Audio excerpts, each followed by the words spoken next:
Drapé de la célèbre soutane blanche, Donald Trump s'affiche en pape. Geste calculé ou provocation gratuite. Alors que le conclave débute, cette mise en scène partagée par la Maison-Blanche trouble, interroge et alimente les soupçons d'ingérence symbolique. Car l'élection d'un nouveau pape n'échappe jamais aux projections, fantasmes et récits construits par le cinéma, les médias et parfois les dirigeants eux-mêmes. Vendredi dernier, c'est la presse italienne qui s'enflammait contre Emmanuel Macron. Le chef d'État français était accusé d'avoir rencontré 4 cardinaux français électeurs pour tenter d'influencer le conclave.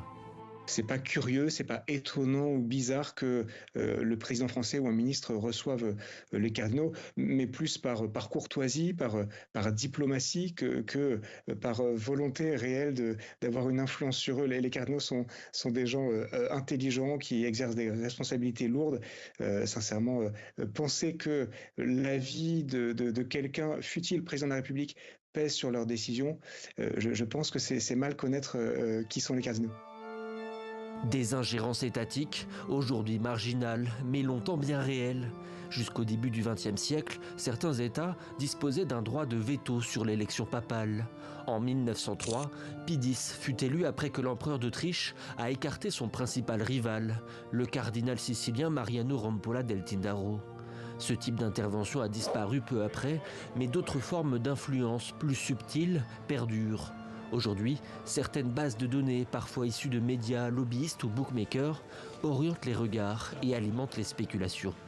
La nouveauté de ce conclave, c'est la mise à disposition des cardinaux de ressources qui se présentent comme des ressources documentaires, comme des sortes de bases de données, mais qui sont un peu plus que ça, ou en tout cas qui ne sont pas seulement ça, puisque ces bases de données, pour qui sait les lire, pour qui comprend les sous-titres, ne sont pas qu'une base de données au sens objectif du terme.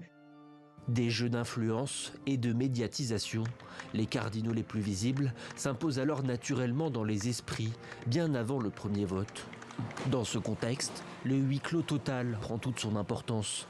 Il ne garantit pas l'absence d'influence extérieure en amont, mais en masque les effets, et c'est là toute sa force, personne ne saura jamais si celles-ci ont porté leurs fruits ou non.